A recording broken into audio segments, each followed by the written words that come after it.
Welcome to our channel TPN Telugu Prabha. నేను మీ journalist Yagnamurthy. Nandamuri Balakrishna ప్రస్తుతం గోపీచంద్ మల్లేన్ డైరెక్షన్ లో NBK 111 అనేటువంటి వర్కింగ్ టైటిల్ తోటి ఒక సినిమా చేస్తున్నటువంటి విషయం మనందరికీ తెలుసు. దాని తర్వాత అని కూడా చెప్పకూడదు, దాంతో పాటు ఆయన మరొక సినిమాని కూడా చేయడానికి అంగీకరించాడు. All of sudden Koratala Shiva, so అతను సీన్ లోకి వచ్చాడు. ఆ సినిమాని మేలో లాంఛనంగా మొదలుపెట్టి జూన్ నుంచి రెగ్యులర్ షూట్ లోకి వెళ్తారు అనేటువంటి విషయం ఇప్పుడు వెలుగులోకి వచ్చింది. దీంతో అందరూ చాలా ఆశ్చర్యపోతూ ఉన్నారు. ఎందుకంటే విజయ్ కనకమేడల సినిమాని మొదట ప్రారంభించి దాన్ని సంక్రాంతికి రిలీజ్ చేస్తారు. ఈ లోపల దసరాకి NBK 111 వస్తుంది అనేది మొదట అనుకున్నటువంటి ప్లాన్. ఇప్పుడు విజయ్ కనకమేడల సినిమా వెనక్కి వెళ్ళిపోయింది. ఎంత వెనక్కి వెళ్ళిపోయిందంటే ఈ మధ్యలో వివేక్ ఆత్రేయ సినిమాని కూడా చేసి ఆ తర్వాత విజయ్ కనకమేడలతో చేస్తాడు అని బాలకృష్ణ సన్నిహిత వర్గాల నుంచి మనకు అందుతున్నటువంటి సమాచారం. సో ఇప్పుడు ఇదే సమయంలో బాలకృష్ణ రెమ్యూనరేషన్ అంశం కూడా ఇప్పుడు సోషల్ మీడియాలో బాగా వైరల్ అవుతా ఉంది. మనకు తెలుసు, భగవంత్ కేసరి ముందు బాలకృష్ణ రెమ్యూనరేషన్ చాలా తక్కువగా ఉండేది. అంటే మిగతా స్టార్ హీరోలతో పోలిస్తే ఆయన చాలా రీజనబుల్ గా, ఈవెన్ వెంకటేష్, నాగార్జున ఈ హీరోల కంటే కూడా తక్కువగా తీసుకునేవాడు అనేటువంటి పేరు ఉంది. ఒక 5-6 సంవత్సరాల క్రితం అయితే ఆయన రెమ్యూనరేషన్ 10 నుంచి 12 కోట్లు మాత్రమే. అదే సమయంలో వెంకటేష్ వీళ్ళు 20 కోట్ల వరకు కూడా రెమ్యూనరేషన్ తీసుకుంటున్నటువంటి పరిస్థితి. మరి ఆ తర్వాత అఖండ్ 2కి వచ్చేటప్పటికి బాలయ్య రెమ్యూనరేషన్ ఏకంగా 45 కోట్ల దాకా పెరిగిపోయింది. డాకు మహారాజ్కే సితారా ఎంటర్టైన్మెంట్స్ అధినేత సూర్యదేవర నాగవంశీ 26-28 కోట్లు ఇచ్చాడని చెప్పేసి అప్పుడు చెప్పుకున్నారు. సో ఆయన పెంచేశాడు. భగవంత్ కేసరికి ఆయన తీసుకున్నది 20 కోట్ల లోపే, కానీ ఆ తర్వాత ఏకంగా మరి 28 కోట్ల వరకు కూడా డాకు మహారాజ్కి సూర్యదేవర నాగవంశీ ఇవ్వటం అప్పుడు టాక్ ఆఫ్ ది టౌన్ అయింది. బాలయ్య కూడా రెమ్యూనరేషన్ పెంచేస్తున్నాడు అని చెప్పేసి చెప్పుకున్నారు. మరి అదే అఖండ 2కి వచ్చేటప్పటికి అది పాన్ ఇండియా సినిమాగా ప్లాన్ చేయటంతో బాలయ్య కూడా తన రెమ్యూనరేషన్ ని బాగా పెంచేశాడు అని చెప్పేసి చెప్పుకున్నారు. ఎందుకంటే దానికి వర్కింగ్ డేస్ కూడా ఎక్కువే. బాలయ్య మాత్రమే కాదు, బోయపాటి శ్రీను కూడా ఆ సినిమా నుంచి చాలా భారీ స్థాయిలోనే రెమ్యూనరేషన్ రూపంలో దండుకున్నాడు అనేటువంటి ప్రచారం జరిగింది. అదనంగా బాలయ్య చిన్న కూతురు తేజస్సుని, ఆమె ఆ సినిమాకి అఖండ 2 సినిమాకి ప్రెజెంటర్గా వ్యవహరించడం, బాలయ్యకి సంబంధించినటువంటి అన్ని వ్యక్తిగత వ్యవహారాలని ఆమె పర్యవేక్షించడం ఆ సినిమాకి కొత్తగా జరిగినటువంటి ఒక విషయంగా చెప్పుకోవాలి. బాలయ్య కూడా ఆమెకి అంతగా ఇంపార్టెన్స్ ఇవ్వటం చాలా మందిని ఆశ్చర్యపరిచిందనే చెప్పాలి. మరి ఆ సినిమా చూస్తే దాని బాక్స్ ఆఫీస్ ఫలితం ఎలా వచ్చిందో మనందరికీ తెలుసు. ఆ సినిమా రిలీజ్కే చాలా ఇబ్బందులు ఎదురయ్యాయి. 14 రీల్స్ ప్లస్ బ్యానర్ ఆ సినిమా నిర్మాతలైనటువంటి రామ్ ఆచంట, గోపీచంద్ ఆచంట, వీళ్ళు అది వరకు చేసినటువంటి అప్పులు అవన్నీ కూడా వాళ్ళ మీద పడి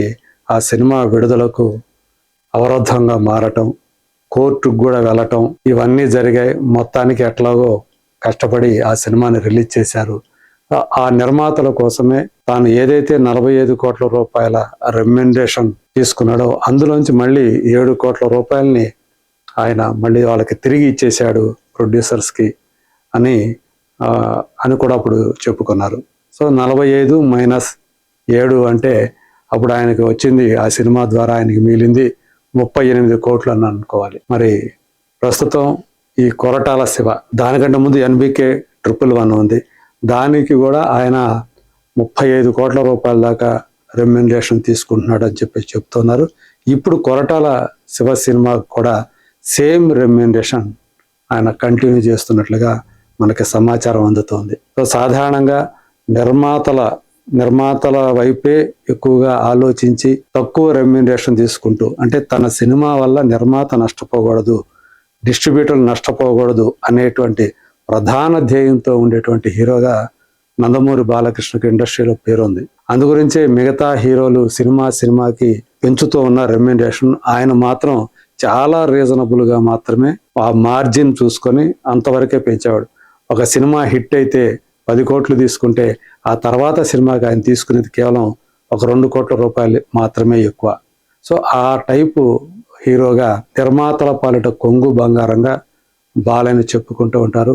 ఇప్పుడు ఏదైతే అఖండ 2 సినిమా అది నేర్పినటువంటి ఒక అనుభవం, నేర్పినటువంటి ఒక పాఠం, సో ఎక్కువ రెమ్యూనరేషన్ తీసుకొని మళ్ళీ తిరిగి వెనక్కి ఇచ్చేటువంటి పరిస్థితి ఉండకూడదు అనేటువంటి అభిప్రాయంతో ఆయన మళ్ళీ తన రెమ్యూనరేషన్ తగ్గించుకొని 45 నుంచి 35 చేసుకొని ఈ NBK 111 కానివ్వండి, అలాగే కొరటాల శివతోటి తను చేయబోతున్నటువంటి సినిమా కానివ్వండి, వీటికి 35 కోట్ల రెమ్యూనరేషన్ మాత్రమే ఆయన తీసుకోబోతున్నట్లు ఇప్పుడు మనకి తెలుస్తున్నటువంటి సమాచారం.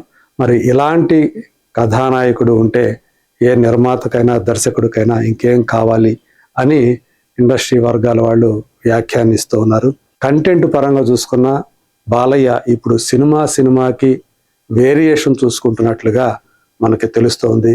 NBK 111 అనేది కంప్లీట్ ఒక యాక్షన్ డ్రామాగా రూపొందుతుంది. ఎమోషన్స్ మేళవించినటువంటి యాక్షన్ డ్రామాగా తయారవుతుంది.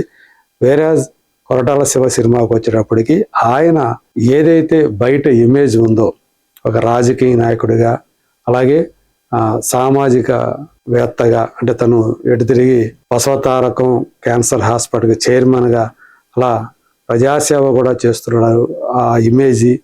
సో ఇంకొక వైపు ఒక మాస్ స్టార్, వీటన్నిటినీ దృష్టిలో పెట్టుకొని అందులో కొరటాల శివ హీరో పాత్రను మలిచాడు.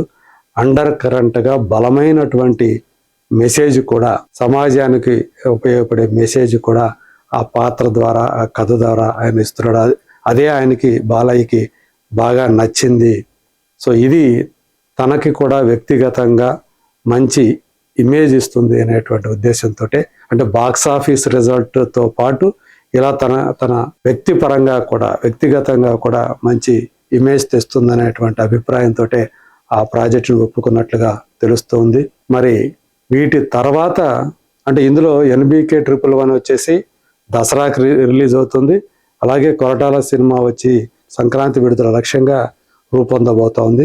మరి వాటి తర్వాత వివేకాత్రేయతో చేసే సినిమా 2 భాగాలు కాబట్టి దానికి అనుగుణంగా ఆయన రెమ్యూనరేషన్ ఉంటుంది అని చెప్పేసి తెలుస్తూ ఉంది.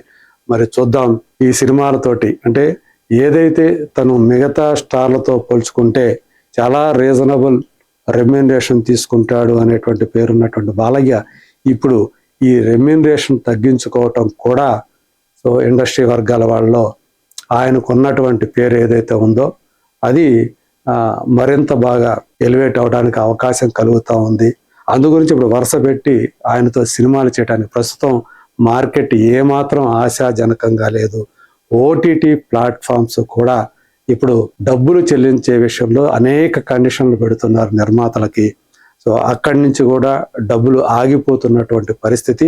అలాగే ఏదైతే OTTని దృష్టిలో పెట్టుకొని సినిమాలు చేస్తూ వస్తున్నారో నిర్మాతలు, ఇప్పుడు ఆ పరిస్థితిలో కూడా మార్పు వస్తుండటంతో ఏం చేయాలో తెలియని పరిస్థితిలో చిక్కుకుంటున్నారు అంటున్నారు. ఎందుకంటే OTT ఇదివరకు ఇస్తున్నటువంటి ఏదైతే రేట్లు ఏవైతే ఉన్నాయో అవన్నిటిని కూడా వాళ్ళు తగ్గించడమో లేదా రివైజ్ చేయడమో చేస్తూ ఉన్నారు.